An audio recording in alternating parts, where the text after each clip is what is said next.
ये है ग्रीनलैंड। अपने नाम से अलग पृथ्वी का ये इलाका ग्रीनरी से भरा हुआ नहीं है, बल्कि इसका 80% इलाका बर्फ की चादर से ढका हुआ है। लेकिन इसके बावजूद यहाँ बर्फ के नीचे कुछ ऐसा छिपा है जिसको पाने के लिए पूरी दुनिया में जंग छिड़ी पड़ी है। अमेरिका, रशिया, चाइना ये सभी देश ग्रीनलैंड को अपने कंट्रोल में लेना चाहते हैं। यहाँ तक कि अमेरिका ने तो एक स्टेप आगे जाते हुए डेनमार्क, जो कि ग्रीनलैंड को कंट्रोल करता है, उससे ग्रीनलैंड को खरीदने तक की कोशिश की थी, जिस पर आपको पूरा का पूरा एक विकिपीडिया पेज मिल जाएगा। बट आखिर ग्रीनलैंड में ऐसा क्या छिपा हुआ है जिसके लिए अमेरिका और सारी वर्ल्ड पावर्स इतना ज्यादा इंटरेस्टेड है? अब यहाँ पर मैं आपको एक हिंट दूं। वो जो चीज यहाँ पर छिपी है ना, उसकी वैल्यू अमेरिका के पूरे जीडीपी से भी ज्यादा है। तो हेलो गाइस, मैं हूं कौशिक और चलिए शुरू करते हैं आज के इस नए एपिसोड को। Greenland, the land of ice. दोस्तों, आर्कटिक ओशन में कनाडा और अमेरिका के पड़ोस में मौजूद ग्रीनलैंड, जिस पर आज भी इसे कॉलोनाइज करने वाला एक छोटा सा यूरोपियन कंट्री डेनमार्क रूल करता है। हाँ, यही यूरोप की छोटी सी कंट्री अपने से 50 गुना ज्यादा बड़े आइसलैंड को कंट्रोल करती है। अब ग्रीनलैंड के इतना बड़ा होने के बावजूद यहाँ की पॉपुलेशन केवल और केवल 56,000 है, जिसका मेजॉरिटी ग्रीनलैंड की एक सिंगल सिटी नूक में रहते हैं, जो कि ग्रीनलैंड की कैपिटल भी है। अब दुनिया के इतने बड़े मैसिव लैंड में इतनी कम जनसंख्या होने का कारण है यहाँ का एक्सट्रीम टेम्परेचर और फूड सप्लाई की कमी। क्योंकि देखो, ग्रीनलैंड का 2/3 भाग ना नॉर्थ की और आर्कटिक सर्कल रीजन में आता है, जिसका मतलब यहाँ तक पहुंचने के लिए सनलाइट को अर्थ के एटमॉस्फेयर में ज्यादा डिस्टेंस कवर करनी पड़ती है, जिसके कारण यूजुअली यहाँ अर्थ के दूसरे हिस्सों की तुलना में काफी कम सनलाइट पहुंचती है, जो इसे और भी ज्यादा ठंडी जगह बना देती है। लेकिन इसके बावजूद गल्फ स्ट्रीम से आने वाला वार्म ओशियन करंट ग्रीनलैंड के सदर्न पार्ट के कुछ पार्ट को ग्रीनलैंड के ओवरऑल कोल्ड टेम्परेचर से गर्म बनाए रखता है। इसीलिए ग्रीनलैंड की ऑलमोस्ट सारी major cities north west coastline पर ही मौजूद है। यही कारण है कि हजारों साल से ह्यूमन एक्टिविटीज ज्यादातर इसके कोस्टल इलाकों तक ही सीमित रही है। लेकिन दोस्तों, गल्फ स्ट्रीम के वार्म वाटर के बावजूद यहाँ का एवरेज टेम्परेचर विंटर्स में -9 डिग्री सेल्सियस तक पहुंच जाता है। लेकिन ये जल्द ही बदलने वाला है, क्योंकि ग्लोबल वार्मिंग से धीरे धीरे ग्रीनलैंड का टेम्परेचर बढ़ रहा है और यहाँ की बर्फ तेजी से मेल्ट होकर समुद्री पानी में मिल रही है। अब बात करते हैं कि how fast Greenland is melting. NASA के जेट प्रोपल्सन लेबोरेटरी द्वारा साल 2006 में पब्लिश्ड एक रिपोर्ट के मुताबिक ग्रीनलैंड की आइस और glacier 239 cubic kilometres per year के रेट से मेल्ट हो रहे हैं, जो मेल्टिंग रेट ऑलमोस्ट हर 5 साल में डबल होता जा रहा है। जिसमें सबसे बड़ा कंट्रीब्यूशन ग्रीनलैंड के नॉर्दर्न हिस्से में मौजूद आइस शीट्स का है, जिसका मेजरली हिस्सा आर्कटिक सर्कल में होने के कारण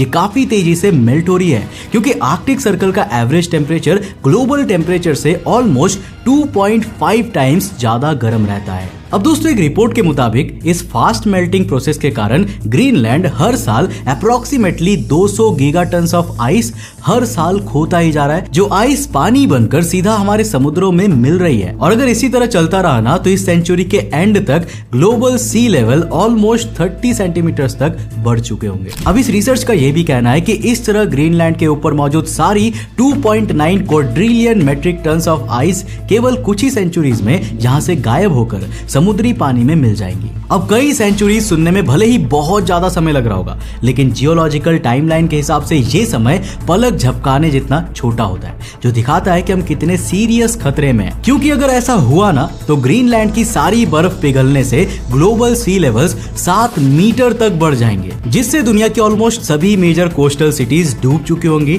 for example, Florida, Miami, San Francisco, California, European countries, Belgium, Venice, middle eastern countries, Egypt, second largest city of Egypt, Alexandria, almost entire Bangladesh और भारत के वेस्ट बंगाल का काफी बड़ा हिस्सा, ऑल्सो चाइना और जापान एंड ऑलमोस्ट हर कंट्री की मेजर कोस्टल सिटीज जिसका एलिवेशन ओशियन लेवल से 7 मीटर से कम है। इसके अलावा नासा की माने तो इस तरह ग्रीनलैंड से इतना बड़ा मास हटने के कारण पृथ्वी की रोटेशन स्पीड पर भी असर होगा और ये पहले के मुकाबले काफी धीमी हो जाएगी। लेकिन दोस्तों, वहीं पर अगर इसकी दूसरी साइड देखी जाए ना, तो अब हमें दुनिया में एक नया हरा भरा भरा कॉन्टिनेंट देखने को मिलेगा जो आज से पहले तक इस मोटी बर्फ की चादर के नीचे छिपा हुआ था। Exploring Greenlands ice sheets. दोस्तों, ग्रीनलैंड का 80% हिस्सा 17 लाख किलोमीटर स्क्वायर में फैली आइस शीट से ढका हुआ है, जो पूरी अर्थ के फ्रेश वाटर रिजर्व्स का ऑलमोस्ट 7% होल्ड करती है, जिनकी एवरेज थिकनेस यानी कि मोटाई 2.3 किलोमीटर है। और ग्रीनलैंड के कई हिस्से तो बर्फ की 3 किलोमीटर मोटी चादर से ढकी हुई है। अब देखो ये नंबर कितना बड़ा है, इसका अंदाजा आप इसी बात से लगा सकते हैं कि जिन समुद्रों की गहराई से हम इंसान इतना ज्यादा डरते हैं ना, उनकी एवरेज डेप्थ भी केवल 3.7 किलोमीटर ही होती है। आई नो काफी अमेजिंग बात है, पर इससे भी ज्यादा अमेजिंग तो यह है कि ग्रीनलैंड पर मौजूद इन सभी आइस शीट्स का वेट यानी कि वजन 2.9 मिलियन क्यूबिक किलोमीटर्स यानी कि ऑलमोस्ट 2.9 क्वाड्रिलियन मेट्रिक टन्स है। और इसी इतनी भारी बर्फ की चादर से ढके होने के कारण ये अपने नीचे मौजूद ग्रीनलैंड की सतह को लाखों सालों से कंटिन्यूअसली दबा रहा है, जिसके कारण ग्रीनलैंड का काफी हिस्सा सी लेवल से नीचे जा चुका है। पर जब ग्रीनलैंड के ये आइस फाइनली पूरी तरह मेल्ट होगी, तब हमें ग्रीनलैंड का वो हरा भरा जमीन देखने को मिलेगा जो धीरे धीरे अपने पैरों पर खड़ा हो रहा होगा। हाँ, आपने बिल्कुल सही सुना, खड़ा हो रहा होगा, क्योंकि ये मैसिव बर्फ की चादर का वेट हट जाने के बाद इस कॉन्टिनेंट पर एक प्रोसेस स्टार्ट होगा जिसे आइसोस्टैटिक रीबाउंड कहते हैं। आइसोस्टैटिक रीबाउंड एक ऐसा प्रोसेस होता है ना, जिसमें कई रीजन्स जहां पहले आइस एज के कारण मैसिव आइस डिपॉजिट बन गए थे, जिससे इस वेट के कारण जमीन का काफी हिस्सा नीचे की ओर धंस गया था, लेकिन बाद में अर्थ के गर्म होने पर उस रीजन से बर्फ के वापस हटने पर वहां की जमीन दोबारा से कॉन्टिनेंटल रीबाउंड के जरिए धीरे धीरे ऊपर बढ़ती जाती है। इन शॉर्ट, फ्यूचर में आइस शीट्स के मेल्ट होने के साथ साथ ग्रीनलैंड की जमीन का एलिवेशन भी बढ़ता जाएगा और इसका जो हिस्सा आज सी लेवल के नीचे दबा हुआ है, वो बर्फ के हटने के बाद कुछ ही सेंचुरीज के बाद फाइनली सी लेवल से ऊपर आ जाएगा। Greenland plane crash mystery. तो दोस्तों, साल 1968 में एक अमेरिकन बॉम्बर जो 4 थर्मोन्यूक्लियर बॉम्ब लेकर ग्रीनलैंड के ऊपर से उड़ रहा था, पर अचानक इंजन में आग लग जाने के चलते पायलट ने इमरजेंसी में ग्रीनलैंड के एक रिमोट इलाके में क्रैश लैंडिंग की थी, जिसके बाद अमेरिका तुरंत हरकत में आया और इन न्यूक्लियर बॉम्ब्स को ढूंढने के लिए अमेरिका और डेनमार्क दोनों ने मिलकर एक बड़ा सर्च ऑपरेशन चलाया, जिसके बाद न्यूक्लियर बॉम्ब्स को तो दोबारा ढूंढ लिया गया, लेकिन इनके कुछ इंपॉर्टेंट पार्ट्स अभी भी मिसिंग थे, खास करके एक न्यूक्लियर बॉम्ब का सेकेंड स्टेज सिलेंडर, जिसमें यूरेनियम और लिथियम जैसे खतरनाक रेडियो एक्टिव न्यूक्लियर फ्यूल मौजूद था, जो आज तक किसी भी सर्च ऑपरेशन में नहीं मिल पाया। इसके अलावा साल 1942 में सेकेंड वर्ल्ड वॉर के दौरान American Lockheed P-38 lightning fighter jet एक इमरजेंसी के चलते ग्रीनलैंड में क्रैश हो गया था। वैसे इसके क्रू को तो सही सलामत निकाल लिया गया, पर जेट वहीं पर छूट गया। बाद में कई बार इस फाइटर जेट को ढूंढने की कोशिश की गई, लेकिन ये उसके बाद कहीं नहीं मिला। बट फाइनली 50 साल तक सर्च मिशन चलाने के बाद साल 1992 में इसे खोज लिया गया, जो कि 268 फीट नीचे बर्फ की चादर में ढका हुआ था। अब इसे निकालने के बाद इसे रीस्टोर किया गया और इसके बाद दोबारा इसने फ्लाई करना शुरू किया। What's hidden inside the Greenland ice. दोस्तों, ग्रीनलैंड की अलग अलग साइट्स पर की गई आइस ड्रिलिंग के दौरान हमें जहां कई हजार फीट नीचे 33 से 56 मिलियन साल पुरानी आइस भी मिली। और जैसा कि मैंने आपको थोड़ी ही देर पहले कहा कि ग्रीनलैंड का 80% हिस्सा पूरा इसी तरह इन हजारों लाखों साल पुरानी बर्फ से ढका हुआ है, इसी तरह ग्रीनलैंड का ये 80% हिस्सा एक बंद तिजोरी की तरह है, जिसके नीचे बहुत से राज छिपे हैं और हाँ, बहुत सारा खजाना भी है। तो साल 2013 नासा ने अपनी सैटेलाइट में लगी रडार टेक्नोलॉजी की मदद से इन कई किलोमीटर मोटी बर्फ के नीचे मौजूद की जमीन का 3D मैप तैयार किया, जिसमें उन्हें कई शॉकिंग चीजें दिखाई दी।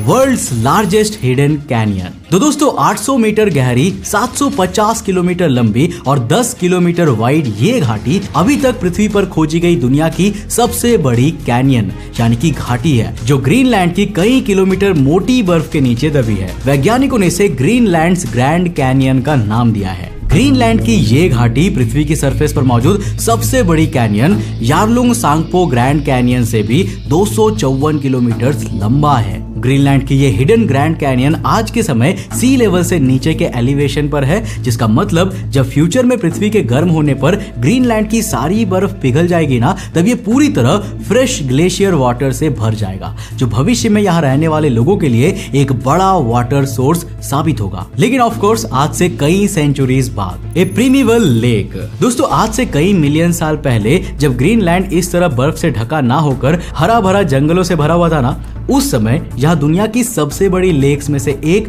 मौजूद थी, जिसमें 18 अलग अलग धाराओं से आने वाला पानी इकट्ठा होता था।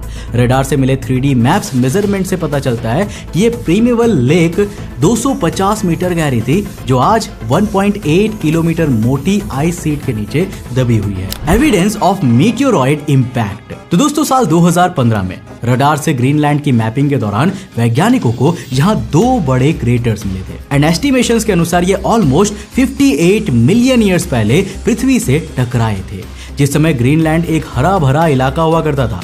पर आज ये दोनों क्रेटर लगभग 930 मीटर मोटी बर्फ की चादर के नीचे मौजूद है, जिनमें पहले वाला 31 किलोमीटर वाइड क्रेटर ग्रीनलैंड के नॉर्थ वेस्ट इलाके में हियावाथा ग्लेशियर के नीचे मौजूद है, जबकि दूसरा 36 किलोमीटर बड़ा क्रेटर पहले वाले से 183 किलोमीटर दूर मौजूद है। Perfectly preserved fossil plants. तो दोस्तों ग्रीनलैंड के कुछ इलाकों में देखा जा रहा है कि जैसे जैसे बर्फ पिघल रही है ना, वैसे वैसे हमें इसमें बर्फ के नीचे छुपे कई बड़े बड़े पेड़ देखने को मिल रहे हैं। इसके अलावा जब साल 2017 में एक न्यूक्लियर वेपन्स बेस के लिए यहाँ ड्रिलिंग की जा रही थी, तब भी वैज्ञानिकों को यहाँ ड्रिलिंग में कई परफेक्टली प्रिजर्व्ड पेड़ पौधों के फॉसिल्स मिले थे, जो कई मिलियन साल पुराने थे। और ये एक प्रूफ है कि आज से कई मिलियन साल पहले ग्रीनलैंड में पेड़ पौधे और जंगल मौजूद थे। वैसे आज तो इस बर्फ की चादर से ढकी जमीन पर केवल एक ही नेचुरल फॉरेस्ट किंगवा वैली मौजूद है, जो इसके सदर्न रीजन में चारों ओर पहाड़ी से घिरा एक छोटा सा इलाका है। ग्रीनलैंड्स नेचुरल रिसोर्सेज, ए जियो स्ट्रेटेजिक गेम चेंजर। तो दोस्तों ग्रीनलैंड के नीचे सबसे इंटरेस्टिंग एंड इंपॉर्टेंट चीज है natural resources, specifically hydrocarbon and rare earth elements. अब दोस्तों यूनाइटेड स्टेट्स जियोलॉजिकल सर्वे के मुताबिक ग्रीनलैंड में 412 बिलियन बैरल्स ऑफ हाइड्रोकार्बन मौजूद है, जो वर्ल्ड के टोटल ऑयल रिजर्व्स का 13% है। एंड ऑल्सो रिसर्च तो ये भी कहती है कि यहाँ पर 30% अनडिस्कवर्ड नेचुरल गैस रिजर्व्स मौजूद है। नाउ कैन यू इमेजिन कि वर्ल्ड के 30% नेचुरल गैस रिजर्व्स सिर्फ एक ही जगह पर सीमित है। ये बात ग्रीनलैंड को स्ट्रैटेजिकली कितना ज्यादा इंपॉर्टेंट बनाती है। लेकिन इन सबसे भी ज्यादा जो इंपॉर्टेंट चीज है ना, वो है ये रेयर अर्थ एलिमेंट्स, जो आज के समय ह्यूमन सिविलाइजेशन की हर एक टेक्नोलॉजी में प्रयोग होते हैं। चाहे हमारे हाथ में मौजूद स्मार्टफोन हो, हमारे कंप्यूटर हो, इलेक्ट्रिक कार्स हो, या फिर हवा में उड़ते हवाई जहाज ही क्यों ना हो। और आज के समय में इन रेयर अर्थ एलिमेंट्स पर पूरी तरह चाइना की मोनोपोली चलती है, जो वर्ल्ड का 85% रेयर अर्थ एलिमेंट्स अकेला एक्सपोर्ट करता है। इसीलिए ग्रीनलैंड के इन रेयर अर्थ एलिमेंट डिपॉजिट्स को कंट्रोल करने के लिए इसके कई छोटे छोटे गांव भी दुनिया की कुछ सबसे इंपॉर्टेंट स्ट्रेटेजिक लोकेशन बन चुके हैं। जहां तक कि अमेरिका तो अपने पैसों में इतना अंधा हो चुका है कि उसने तो डेनमार्क को, जो ग्रीनलैंड को कंट्रोल करता है, उसे ग्रीनलैंड के कुछ इलाके अमेरिका को बेचने का ऑफर कर दिया था, जिस पर आपको एक डिटेल्ड विकिपीडिया आर्टिकल भी देखने को मिल जाएगा। नाउ ऑफ कोर्स डेनमार्क ने अमेरिका के उस समय नहीं सुनी, क्योंकि डेनमार्क रशिया के जितना मजबूर या फिर कहे कि बेवकूफ नहीं था, जो वो अपनी जमीन के सबसे ज्यादा रिसोर्सेस रिच लैंड को अमेरिका को पकड़ा दे, जैसा रशिया ने अलास्का के साथ किया था। पता है ना मैं किस जमीनी हिस्से की बात कर रहा हूँ? अच्छा पता है तो जल्दी जल्दी कमेंट में लिख के बताओ। बट शॉर्ट में कहूं तो डेनमार्क ने अमेरिका के इस प्रपोजल को बुरी तरह से रिजेक्ट कर दिया। लेकिन इसके बावजूद अमेरिका, चाइना, रशिया जैसे कई पावरफुल कंट्रीज इन्वेस्टमेंट के जरिए या फिर अपनी मिलिट्री प्रेजेंस के जरिए धीरे धीरे ग्रीनलैंड में अपनी प्रेजेंस को बढ़ाता जा रहा है। इस समय ग्रीनलैंड का सबसे ज्यादा इंपॉर्टेंट प्लेस है नरसाक टाउन, जिस पर इस समय सभी वर्ल्ड पावर्स की नजर है, क्योंकि ग्रीनलैंड के सदर्न पार्ट में मौजूद ये नरसाक टाउन, जिसकी पॉपुलेशन केवल 1346 है ना, वहां दुनिया के दूसरे सबसे बड़े rare earth element reserves deposits मौजूद है। अब जिस साइट पर ये डिपॉजिट्स मिले हैं उसे क्वानेफ जेल्ड के नाम से जाना जाता है। अब एक एस्टिमेशन के अनुसार क्वानेफ जेल्ड के इन डिपॉजिट्स में स्कैंडियम, यट्रियम जैसे 11 million tons of rare earth oxide मौजूद है। ऑल्सो यहाँ पर ऑलमोस्ट 2,70,000 टन्स के यूरेनियम डिपॉजिट्स भी है। एंड रिमेंबर, ये बस हम ग्रीनलैंड के एक छोटे से रीजन में मौजूद सिर्फ एक डिपॉजिट की ही बात कर रहे हैं। अब जरा सोचिए ग्रीनलैंड की इतनी मोटी कई किलोमीटर बर्फ के नीचे ऐसे कितने रेयर अर्थ एलिमेंट्स के डिपॉजिट्स होंगे। इसीलिए तो अमेरिका और यूरोप ग्रीनलैंड के ये